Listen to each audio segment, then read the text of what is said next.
So on the last turn, we discussed about the development of heart. Now, so how does heart develop? कैसे develop होता है? हाँ, हाँ.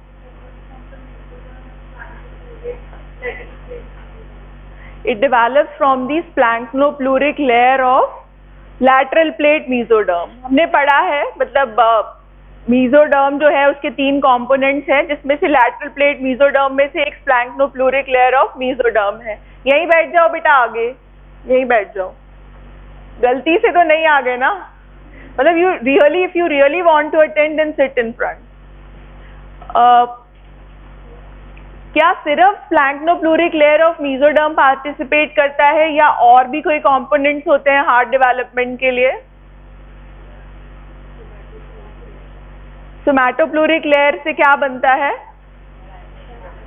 Parietal pericardium. Parietal layer of serous pericardium. There are 2 layers in the pericardium. There is fibrous pericardium and then there is serous pericardium. Serous pericardium has got 2 layers, the parietal layer and visceral layer. So parietal layer basically is the layer which is sensitive to pain and it develops from somatopluric layer of mesoderm. Splanchnopluric mesoderm contributes in the development of myocardium. And then from where does epicardium and endocardium develop? यहीं बैठो. हाँ. It develops from the myoepicardial mantle. पिछले वाले turn में मैंने एक slide दिखाया था जिसमें सारी लेयर्स जो हैं वो डेवलप हो रही थी. कौन कहाँ से आ रहा था? अब बचा कौन सा लेयर? एंडोकार्डियम और fibrous pericardium. So fibrous pericardium develops from a different component that is septum transversum, जो हम पढ़ेंगे लिवर के डेवलपमेंट के साथ में. और इसी सेप्टम ट्रांसवर्सम से क्या डेवलप होता है? डायफ्राम. हार्ट जो है that is placed on the diaphragm and diaphragm in some way it is connected to liver also, क्योंकि एक कंपोनेंट तीनों में कॉमन है and that is septum transversum. तो वो हम देखेंगे. So these are the different sources of development of the heart. Heart has got different layers. Endocardium develops from it develops from angioblastic mesenchyme. और मुझे एक चीज बताओ, क्या हार्ट डेवलपमेंट के टाइम में एक ट्यूब बनता है या 2 ट्यूब्स बनते हैं? 2 बनते हैं. कॉन्फिडेंट नहीं है ये पर बोल रहा है, ठीक है 2 बनते हैं. फिर 2 ट्यूब्स का क्या हो जाता है? फ्यूजन. क्योंकि दोनों ही पहले फ्यूजन होगा, फ्यूजन के बाद में डिवीजन भी होगा. एक कंटिन्यूअस ट्यूब बना है तो उसके बाद उसमें सेप्टेशंस भी होंगे, क्योंकि कितने चैम्बर्स होते हैं हार्ट में? 4 चैम्बर्स. तो सेप्टा बनने जरूरी है. इसी कंटिन्यूअस ट्यूब में there will occur septation and 4 chambers of the heart will be developing. कितने लोगों ने घर जाके वो हार्ट ट्यूब का जो डेवलपमेंट का डायग्राम है, जो तुम्हें बेसिकली एग्जाम में there is a model also, कि कौन से चैम्बर से क्या डिराइव हो रहा है, वो बेसिकली हमें पढ़ना है. तो हाँ बेटा तुम बताओ. हाँ तुम कोई, हाँ कितने चैम्बर्स बन रहे हैं हार्ट में? 4 चैम्बर्स बन रहे हैं, पर उस ट्यूब में कितने सेप्टेशंस हो रहे हैं और कितने एंड्स हैं पहले ट्यूब के? हार्ट को किस किस से कनेक्ट होना है? On the one side it is connected to lungs also, but that tube is connected at one end it is connected to heart. है क्या basically? What is the function of heart? pumping of blood. So on one side the blood will come and from other side it will pump blood and pour that blood. तो एक side से inflow होना चाहिए, दूसरे side से outflow होना चाहिए. और पंप कौन कर रहा है? वो कार्डियक मसल्स पंप कर रहे हैं. अब जहां से इनफ्लो एंड, जो इनफ्लो एंड है उस एंड पे क्या कनेक्टेड है? ये आया ही नहीं था शायद पिछले टर्न पे. नहीं आया था? पता नहीं अब आया था या नहीं. नेक्स्ट. हाँ बोलो. नेक्स्ट. हाँ next. On the last I said कि I will throw you out of the class or do not come if you are not prepared. then also you are not prepared. मैं तो बाकी लोगों के लिए खुश हूँ, they already know that we are not prepared, so we do not have to go. Some are like कि attendance नहीं होती है एम्ब्रियोलॉजी में, इसलिए हमें नहीं जाना है. खैर I won't go into that. जो आ गया है उसके लिए ये एक learning experience है, जो नहीं आया है वो उसकी मर्जी. I do not go into that. You people keep standing for 2 minutes and just think of उसके बाद अपने आप बैठ जाना कि अगली बार तुमको प्रिपेयर होके आना है या नहीं आना है. मुझे तुम्हें एम्बैरेसमेंट फील कराने में कोई मजा नहीं आता है. मतलब क्या क्या है हार्ट के डेवलपमेंट में, क्या क्या चैम्बर्स हैं, किसने पढ़ा है? हाँ, व्हाट आर द चैम्बर्स? हाँ, sinus venosus at one end, then there is primitive atrium. primitive atrium के ऊपर क्या है? primitive ventricle, bulbus cordis, और उसके बाद truncal conus. bulbus cordis will divide and into 3 parts. we will be seeing to that कि 4 chambers जो हैं वो कहाँ से develop हो रहे हैं. तो यहाँ से हमने लास्ट टर्न का पीपीटी है ये शुरू किया था कि हार्ट बनने के पहले न्यूट्रिशन कहाँ से आ रहा था, एक जनरल आइडिया कहाँ से आ रहा था न्यूट्रिशन. जब तक हार्ट डेवलप नहीं हुआ है, in the middle of 3rd week से पहले न्यूट्रिशन कहाँ से मिल रहा था डेवलपिंग एम्ब्रियो को? योग सैक से. मतलब it was mainly through diffusion. There were no blood vessels as such. blood vessels of the mother from the maternal side, they were coming, and then the nutrition or the substances and oxygen, they were passing through diffusion through the 2 cavities, the amniotic cavity and the yolk sac cavity. उसके बाद these are the different layers of the heart which were developing from different. जो लोग नहीं आए थे, जो लोग देखना चाहते हैं वो देख लें. endocardium is developed from angioblastic mesenchyme. myocardium develops from splanchnic layer of the mesoderm. Epicardium with the visceral pericardium. Visceral pericardium basically is attached to the epicardium, and you know that कि ये pain insensitive होता है. It develops from myoepicardial mantle. Parietal pericardium develops from somatopleuric layer of the mesoderm, and fibrous pericardium develops from septum transversum. तो ये हमें 5 components हैं जहाँ से different layers आ रही हैं, वो याद रखना है. पहले जो during development of the heart, first there appears blood islands which will migrate to the cranial end. ऐसे migrate कर जाएंगे. These will be forming 2 tubes, and those 2 tubes will be fused, and then they will be forming a common tube. एक पूरा tube जो है वो बन जाएगा हार्ट के लिए. And you know that there is shifting of position of the tube also. 2 people can sit down.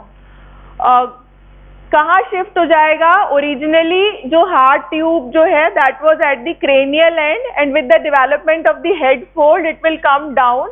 So originally there were 2 tubes, they fused into 1 tube, and then the septations will appear in this tube. At one end the heart tube will be connected to venous end, and at the other end they will be connected to the arterial end. अब मुझे एक बात बताओ, मैंने introduce करा था तुम्हें कि 3 टाइप के वेन्स होते हैं at the time of development. पूरी बॉडी के वीनस सिस्टम को डेवलप करने के लिए 3 टाइप के वेन्स हैं. कौन कौन से 3 टाइप के वेन्स हैं? हाँ बेटा, इसको. हाँ, कौन? नहीं पीछे. हाँ बोलो, कौन कौन से टाइप के वेन्स हैं? नेक्स्ट. हाँ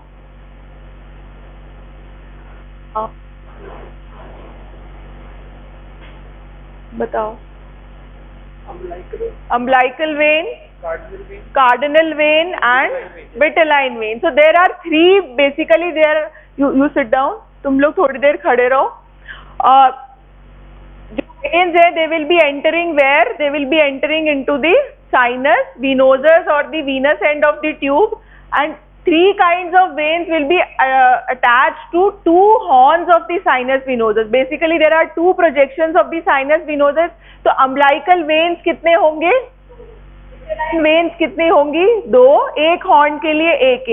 और cardinal veins भी कितने होंगे? 2. There will be a right cardinal vein and there will be a left cardinal vein.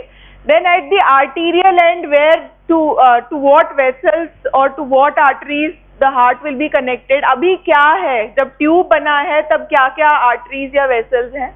Arteries कौन सी हैं यहाँ पे? हाँ, तो heart at the arterial end it is connected to dorsal aorta. वो जो ब्लड आइलैंड्स बने थे जिनसे हार्ट बन रहा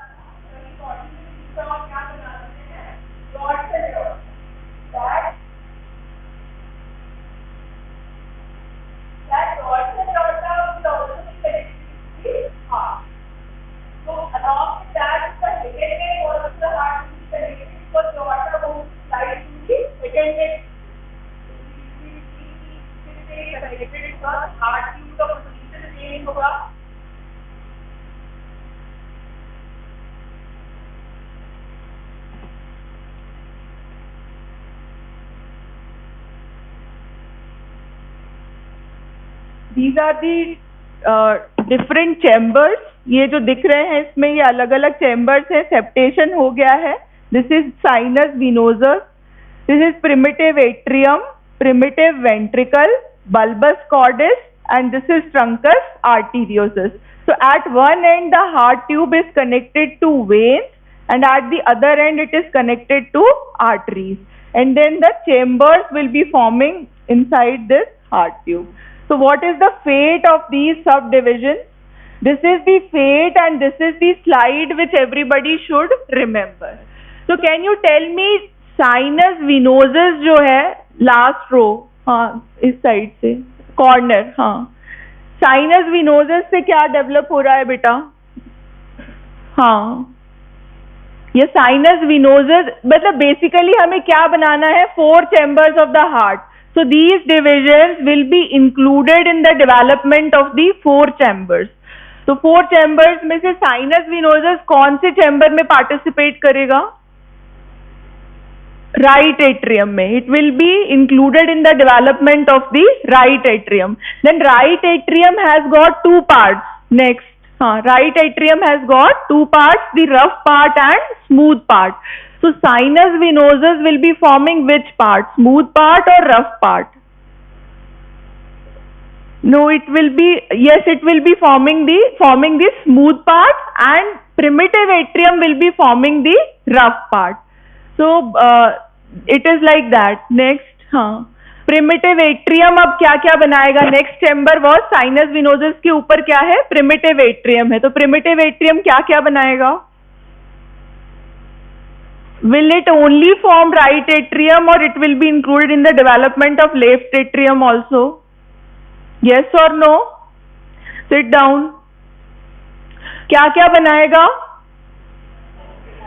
It will be forming left atrium। That means a division, sit down all of you, that means a division will be occurring in the primitive atrium and it will be forming a component of the left atrium, and then left atrium again has a different source। और क्या source होता है left atrium बनने का? Pulmonary veins। तो pulmonary veins and the primitive atrium will be forming the left atrium। Sinus venosus नीचे जो दिख रहा है इसके साथ में atrium will be forming the right atrium. Again rough part will be formed by these atria and smooth part will be coming to from the different sources. Next chamber is the primitive ventricle. So primitive ventricle will be forming what? Yes, rough part या trabeculated या inflow part of the left ventricle will be formed by the primitive ventricle। इसके बाद जो chamber है that is the या septation के बाद जो space है that is bulbus cordis, and bulbus cordis in the picture you can see it is divided into 3 parts। The proximal dilated portion is the bulbus cordis, then there is conus cordis, and distal portion is the truncus arteriosus। Now bulbus cordis will be forming what? It will be included in the development of right ventricle। Again which part of the right ventricle? The rough part। मतलब अगर हम एक common aspect निकालें तो atrium और ventricle मतलब primitive atrium और primitive ventricle they are forming the rough part। Rough part of the primitive atria will be formed by the primitive atrium। Again in the ventricles also trabeculated portion is the rough part, so that will be formed by the primitive ventricle and the bulbus cordis। Then conus cordis will be forming what? They will be forming the outflow part of the ventricles of both the right and left ventricle. देखो एक ventricle में एक तरफ से blood आ रहा है. कहाँ से blood आ रहा है ventricles में? बताओ. हाँ, कहाँ से blood आ रहा है ventricles में? नॉर्मल ग्रॉस एनाटॉमी पूछ रही हूँ, फिजियोलॉजी पूछ रही हूँ. राइट वेंट्रिकल में ब्लड कहाँ से आ रहा है? हाँ बेटा, हाँ. Directly to the ventricles. Is it coming directly to the ventricles from the lungs? From the lungs it will be coming to through the pulmonary vein to which chamber?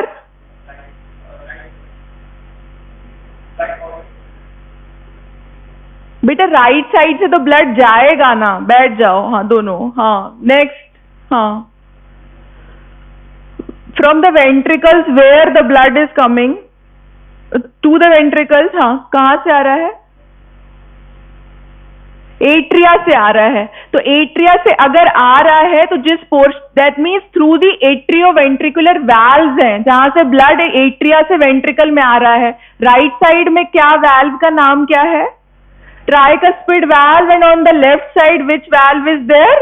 Bicuspid valve. That means atrioventricular orifice is protected by certain valves. तो जिस portion में ये blood enter करता है that is the inflow portion of the ventricle, and then there is an outflow portion of the ventricle. So inflow portion of the ventricle is rough. That is the trabeculated portion, and that is derived from either from ventricle and either from the bulbous cordis. That means right ventricle का inflow portion या trabeculated portion is derived from bulbous cordis, and trabeculated or inflow portion of left ventricle is derived from the primitive ventricle. Outflow portion is that part from where the blood is going either to aorta or to the pulmonary trunk. So that portion is derived from conus cordis. उसके बाद next क्या है? ऊपर yellow colour में या golden yellow में क्या है? conus cordis.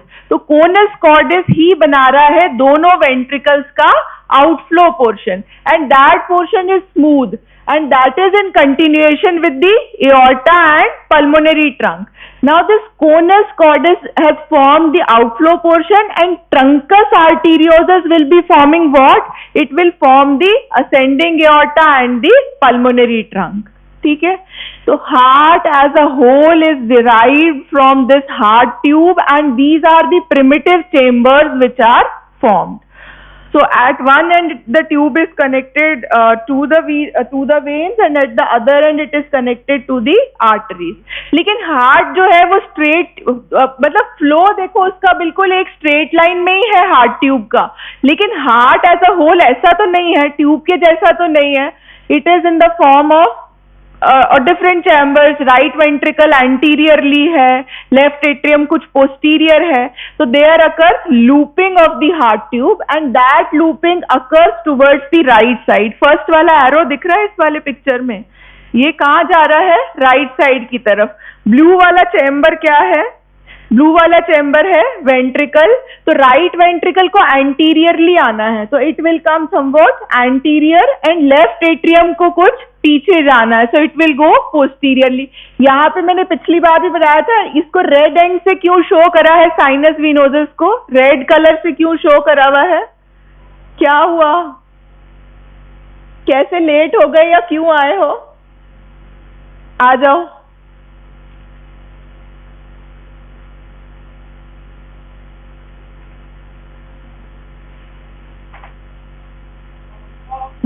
Yes, oxygenated blood is basically carried by the umbilical veins. So umbilical veins are connected to sinus venosus. So that is why it is shown in red colors.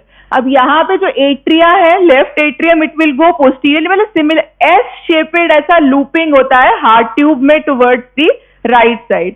So this way the looping is occurring, and then you can see the different chambers. Now वो जो उस तरफ वाला diagram है, that is more मतलब towards letter and की जब development बिल्कुल जब कंप्लीट हो गया है तो क्या क्या पोर्शंस हैं, कहाँ चले गए हैं, राइट वेंट्रिकल यहाँ आ गया, कोनस कॉर्डिस को आउटफ्लो पार्ट बनाना है वो वहां चला गया है, right atrium you can see, primitive left atrium. So this is the picture which comes in the end. So four chambers are formed at the end, and अगर ये chambers की position change हो जाती है then we call that condition as dextrocardia. So in that, the dextrocardia, what happens is you can see pulmonary ventricle, that means the right ventricle is on the left side and left ventricle is on the right side. Now this dextrocardia, basically it can occur alone or it can be a part of the condition that is known as situs inversus, in which the organs on the left half of the body, they will shift towards the right side, and that may be a physiological condition also. It मतलब जरूरी नहीं है function affected हो heart का, किसमें, situs inversus में, सिर्फ scan करते टाइम पता लग सकता है कि साइटस इनवर्सस है. So it is associated with normal physiology with a slight risk of heart defect. Now coming to today's class, इतना हमने पिछले बार में डिस्कस कर लिया था.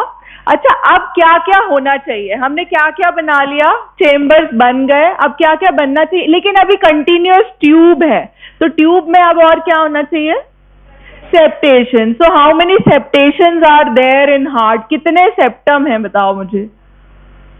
3. कौन कौन से, जिसने 3 बोला इधर से वो बताएगा पहले. हाँ, कौन कौन सी सेप्टम है, एनीबडी कैन आंसर. हाँ हाँ बोल. हाँ, लास्ट बेंच, तुम कुछ कहना चाहती हो? नहीं. और कोई? ऑरिकल्स तो है. सेप्टम कितने हैं? 3 है. कौन कौन से हैं? हाँ, स्टैंड अप एंड आंसर. हाँ, एट्रियोवेंट्रिकुलर सेप्टम, ठीक है. हाँ, interventricular septum, inter atrial septum, ठीक है. और एट्रियोवेंट्रिकुलर जो है मतलब उसमें सिर्फ वो पूरा सेप्टम नहीं होता है, बेसिकली वैल्व्स डेवलप्ड है, तो पहले वो सेप्टेटेड ही बनता है, उसके बाद वैल्व्स जो है दे विल बी डेवलपिंग. पर हमें क्या क्या बनाना है, inter atrial septum, inter ventricular septum, तो दे विल बी डेवलपिंग. अब मुझे एक अब ये जो है सेप्टम वो अलग अलग टाइप से डेवलप होते हैं, वी विल बी सीइंग, क्योंकि जो हार्ट डिफेक्ट्स हैं, congenital heart defects, they basically appear because there is an abnormality during the development of these septa, so that is why it is important. तो अब क्या क्या further development होगी definitive heart में, septation of primitive atrium and ventricle leading to formation of 4 chambered organ, development of the outflow tract. Outflow tract अभी देखो single है, it will be divided into what and what. Truncus arteriosus जो है वो conus कॉर्डिस पहले outflow tract बना देगा, और उसके बाद ट्रंकस आर्टीरियोसिस किस किस में डिवाइड होगा, pulmonary artery and the aorta. So it has to divide. ये सब चेंजेस, मतलब सेप्टेशन होना है, डेवलपमेंट ऑफ आउटफ्लो ट्रैक्ट होना है, डेवलपमेंट ऑफ इनफ्लो ट्रैक्ट होना है, क्योंकि ये जो तीनों टाइप की वेन्स हैं, cardinal veins, umbilical veins, vitelline veins, ये भी इनमें से कौन कौन सी वेन्स डायरेक्टली राइट एट्रियम के कॉन्टैक्ट में आएंगी वो हम देखेंगे. वैसे बाय द वे ये वेन्स हैं क्या, what are vitelline veins, what are cardinal veins and what are umbilical veins. So what are umbilical veins and for what they are meant? Umbilical veins are the veins which connect the fetus with the mother through placenta. umbilical cord ही कहाँ जाके connect हो रहा है, placenta में. तो placenta में जो fetal side के ब्लड वेसल्स हैं, they are basically the umbilical arteries and the umbilical veins. Then vitelline veins are, they connect with the yolk sac and with time they will disappear, because yolk sac जो है वो भी disappear हो जाता है, तो vitelline veins will be disappearing. Then third veins are the cardinal veins. Cardinal veins क्या करते हैं, they form the veins of the body wall. That means veins of the body wall, main दो कौन सी veins है body wall में जो heart से connect होती हैं, ने पल्मोनरी तो अलग है, वो तो लंग से कनेक्ट करेंगी, लेकिन बॉडी, पूरी बॉडी को vena cava, superior vena cava and Inferior vena cava. Superior and inferior vena cava will be basically derived from cardinal veins. So we will be saying कि कौन कौन सी cardinal veins क्या क्या बनाएंगी. So first coming to the development of right atrium, मतलब हम inflow tract की बात कर रहे हैं. Inflow tract क्या है? राइट एट्रियम है और लेफ्ट एट्रियम है. लेफ्ट एट्रियम में ब्लड कहाँ से आ रहा है, उसे क्यों इनफ्लो ट्रैक्ट बोल रहे हैं?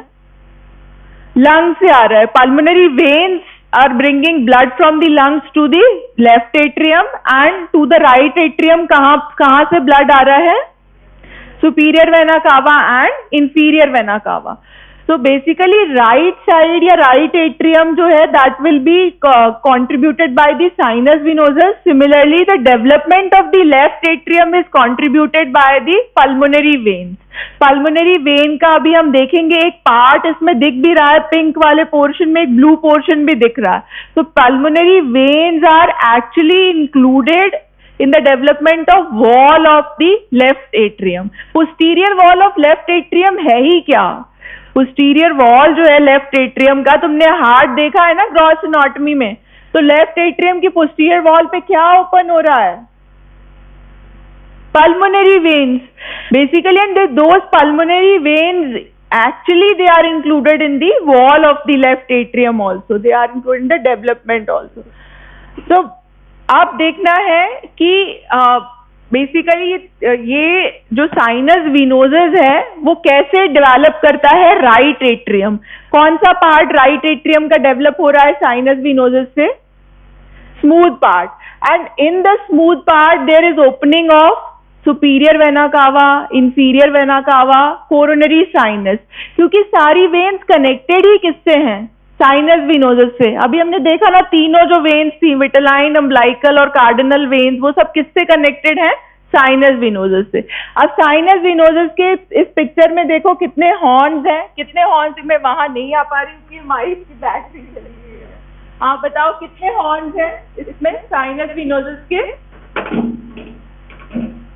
There are two horns, right horn and left horn.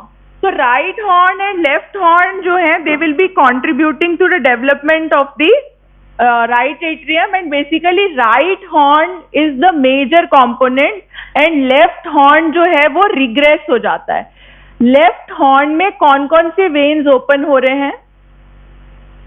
Left cardinal, left umbilical and left vitelline. इसमें से सिर्फ लेफ्ट अम्बलाइकल वेन बाद में बचता है.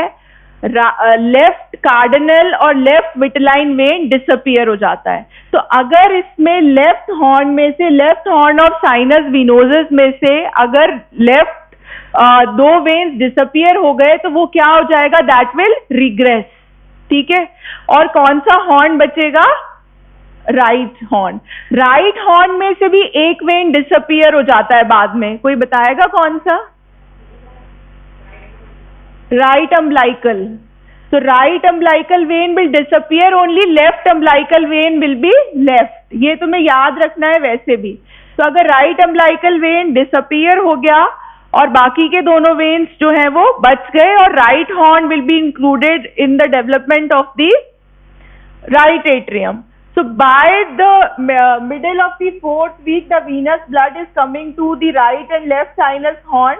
They receive veins, the three veins, the vitelline, VIT is vitelline vein, umbilical vein, and then there are anterior and posterior cardinal veins. So इन दोनों ही horns में तीन वेन से ब्लड आ रहा है. उसके बाद क्या होगा? ये लेफ्ट साइड है और ये राइट साइड है.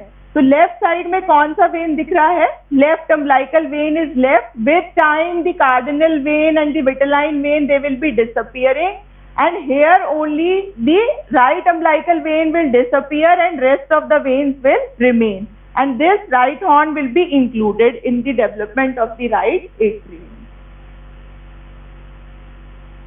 देखो अब क्या क्या obliterate हुआ. There is obliteration of right umbilical vein and left umbilical vitelline vein in the 5th week. In the 10th week, what obliterates is the left common cardinal vein. Right horn is enlarged and it will get incorporated to form the sinus venerum of the right atrium. तुम्हें याद क्या रखना है, कौन कौन से veins disappear हो रहे हैं? लेफ्ट साइड में 2 वेन्स डिसअपियर हो रहे हैं, और कौन सा वेन बच रहा है? Left umbilical vein. तो कौन कौन से वेन्स डिसअपियर हुए? Left cardinal and left vitelline vein. ऐसे राइट साइड में क्या डिसअपियर होगा? Right umbilical vein and rest of the veins will be there. So all that with time left horn तो क्या हो जाएगा? रिग्रेस हो जाएगा, और उसमें से सिर्फ क्या डिराइव होगा? Oblique vein of left atrium and coronary sinus. So this is the crux which you have to remember, that left horn of sinus venosus will develop coronary sinus and oblique vein of left atrium. ठीक है? And right horn of sinus venosus will be included in the development of the right atrium. अब जो right atrium है, that opens into the primitive atrium by an orifice that is known as sinoatrial orifice, जो पहले बहुत ऐसा broad है, और उसके बाद development होते होते it will become sickle shaped, and then it will be lined by 2 valves. There is a right venous valve and then there is a left venous valve. अब जो left venous valve है ना, ये तो right atrium के wall के साथ में मर्ज होके डिसअपियर हो जाएगा। राइट वीनस वाल्व है, वो 2 वाल्व्स बनाएगा जो राइट एट्रियम में बनेंगे। मुझे बताओ कौन कौन सी 2 वेन्स के ओपनिंग पे वाल्व है राइट एट्रियम में? सुपीरियर वेना कावा की ओपनिंग पे वाल्व है? नहीं है। इंफीरियर वेना कावा की ओपनिंग में वाल्व है? यस। एंड कोरोनरी साइनस की ओपनिंग पे भी there is a valve. So those valves will be formed by the right venous valve of the right horn of sinus venosus. So what this right horn of sinus venosus will be forming, we will be seeing. So this sinus venosus will be projecting as right and left venous valve. It will fuse, एक septum और appear हो जाएगा right atrium में. इस septum को हम septum spurium बोलते हैं. It will be fused with the dorsocranial ends of the venous valve. ये right venous valve है, left venous valve है. एक septum spurium appear हुआ है right atrium में, जिसके साथ में ये opening of sinoatrial orifice has fused. So the caudal end of this, इसको छोड़ देते हैं. तो right atrium जो है basically it will incorporation of the right sinus horn and absorption of left venous valve will occur in the right atrium, and right venous valve will be forming crista terminalis, valve of inferior vena cava and valve of coronary sinus. अगर तुम्हें याद हो तो वहां पे rough part और smooth part के junction पे क्या है? ग्रॉस एनाटॉमी याद करो. There is the junction of rough part and smooth part has got a ridge. That ridge is known as crista terminalis. That means that is the area where this right horn of sinus venosus is opening. ये sinus venosus, अगर इसको 3 dimensionally इसको यहां से देखो, ये वाला picture देखो, ये कौन सा पार्ट है राइट एट्रियम का? जहां पॉइंटर है, ये कौन सा पार्ट है? हाँ, ऑरिकल है. और कैसा पार्ट है? रफ पार्ट है. और ये कौन सा पार्ट है? स्मूथ पार्ट है. तो smooth part is the part where all the veins are opening. This smooth part is formed by what? Smooth part is formed by sinus venosus. Rough part is formed by primitive atrium. So that is why superior and inferior vena cava opening as well as the opening of coronary sinus is in the smooth part. Are you getting my point? And at the junction of smooth part and rough part there is a ridge. That ridge is known as crista terminalis. बाहर से हमें दिखता है sulcus terminalis और अंदर से क्या दिखता है? crista terminalis. That crista terminalis is at the junction of rough part and smooth part. Smooth part is contributed by sinus venosus. Rough part is contributed by primitive atrium. So this is how the right atrium is developing. Remember one thing, in the exam this question is आज, right atrium पे एक full question आता है, उसमें तुम्हें interior of the right atrium describe करना होता है और development of right atrium describe करना होता है। तो इंटीरियर ऑफ राइट एट्रियम में तुम्हें क्या क्या फीचर्स दिख रहे हैं? ओपनिंग ऑफ सुपीरियर वेना कावा, opening of inferior vena cava, coronary sinus. तो अभी हम सेप्टम पे देखेंगे कि क्या क्या फीचर्स हैं। तुम पहले डिस्क्राइब करोगे there are two parts, rough part and smooth part, और फिर साइमल्टेनियसली इसका डेवलपमेंट लिखोगे कि rough part is developing from sinus the primitive atrium and smooth part is developing from sinus venosus. अभी हमने साइनस विनोजस को भी और डिटेल में पढ़ लिया है, हमने दो हॉर्न्स पढ़ लिए हैं साइनस विनोजस के, राइट हॉर्न और लेफ्ट हॉर्न। तो लेफ्ट हॉर्न सिर्फ क्या बना रहा है? लेफ्ट साइड में बना रहा है, वो क्या बना रहा है? Oblique vein of left atrium और कोरोनरी साइनस। और राइट हॉर्न क्या बना रहा है? That is forming all the structures. Right, उसमें भी हमने क्या पढ़ा? Right venous valve is forming, जो ओपनिंग पे जो वाल्व है that is forming crista terminalis, valve of inferior vena cava and valve of coronary sinus. I am thankful for those students who have not come, क्योंकि पता है ये इतना difficult है, अगर क्लास में ऑरा नहीं बने ना तो एम्ब्रियोलॉजी समझ ही नहीं आ सकती। तुम लोग जितने यहाँ बैठे हो, मुझे नहीं पता, कुछ होंगे 5-10 जो शायद अटेंडेंस के लिए आए हो, लेकिन बाकी सब मुझे ऐसे लग रहे हैं जो सच में पढ़ते हैं। तो मतलब तभी आप कुछ गेन कर सकते हो, अगर आप बस ऐसे उठ के सुपरफिशियली क्लास में आ जाओ तो you will not be able to gain. I don't know कि तुम लोग क्या सोचते हो। अच्छा, लेफ्ट एट्रियम और प्राइमोर्डियल पल्मोनरी वेन ये क्या बना रहे हैं? इनका क्या रिलेशन है कि they will be left primitive atrium will be forming the left atrium and pulmonary vein will be contributing to the development of left atrium. तो पल्मोनरी वेन से कैसे कंट्रीब्यूट होता है ये तुम मतलब जानना चाहो तो जानो, नहीं तो मतलब it is not usually asked, या तुम्हें बस ये याद रखना है कि there are two sources of development of left atrium, they are the primitive atrium and the pulmonary veins.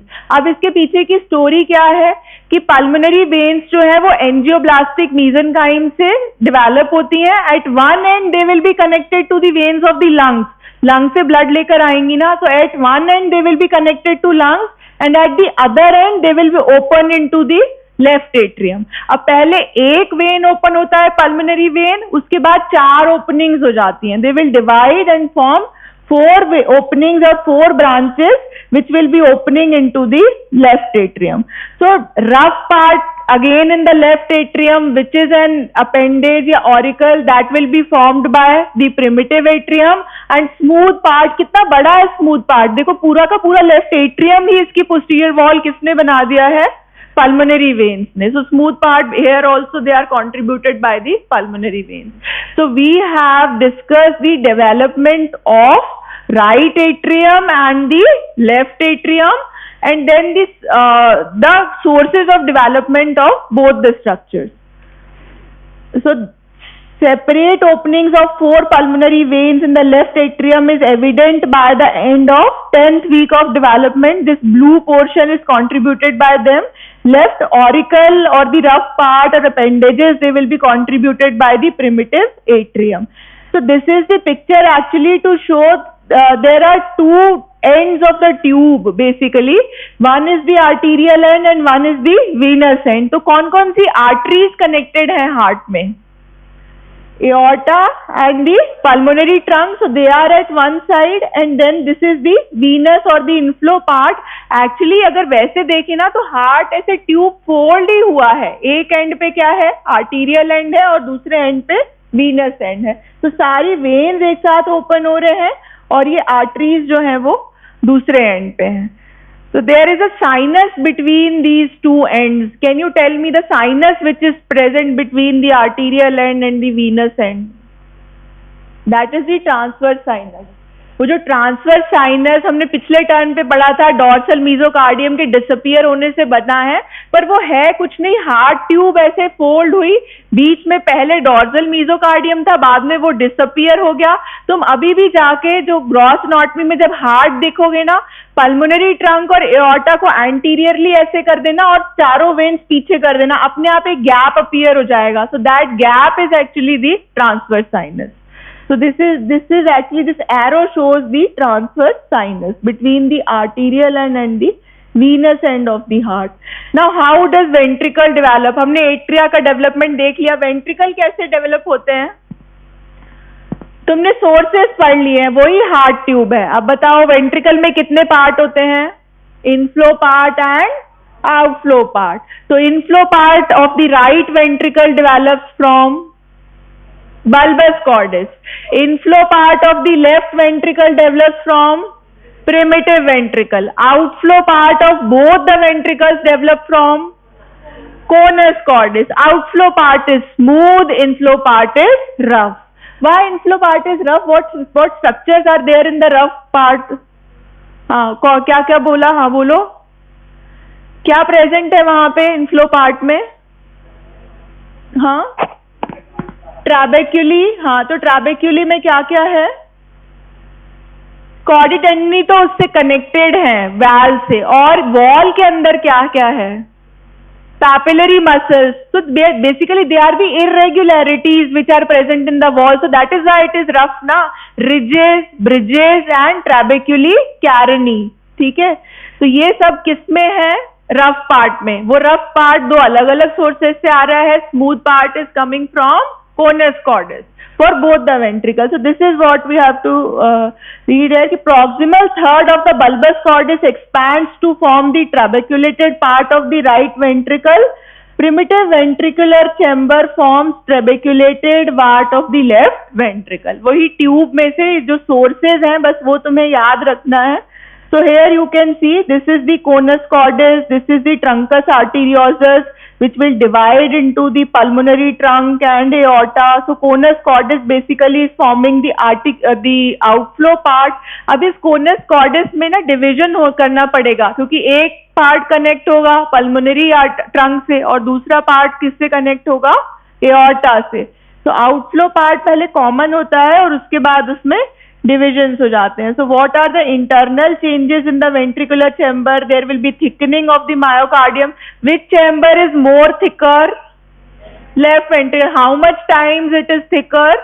3 times. The wall is 3 times thicker. Trabeculation begins at 5th week of gestation, and then trabecular ridges are transformed into fenestrated trabecular sheaths.